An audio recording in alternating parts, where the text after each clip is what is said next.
True സ്റ്റോറിയുടെ fictional version കിഡിലിന് edit 2.5 മണിക്കൂർ പോകുന്നറിയില്ല.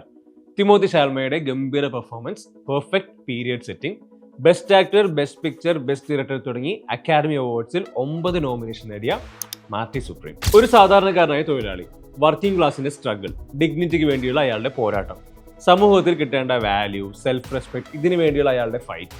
ഒരു sports drama പ്രതീക്ഷിച്ച് കാണാതിരുന്നിടത്ത് കിട്ടിയ പടം ടോട്ടൽ സർപ്രൈസ്.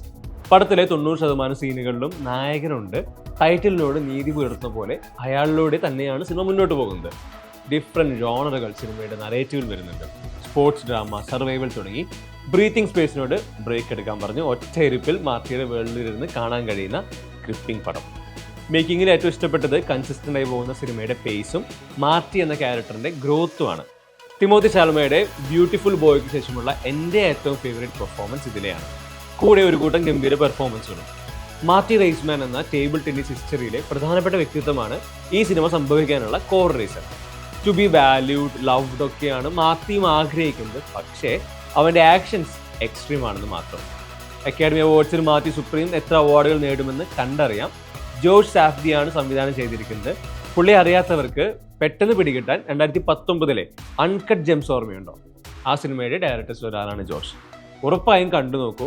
നിങ്ങൾക്ക് ഇഷ്ടപ്പെടും മാർട്ടി സുപ്രീം. നിങ്ങളുടെ അഭിപ്രായം കൂടെ കണ്ടവരാണെങ്കിൽ ഞങ്ങളെ അറിയിക്കൂ.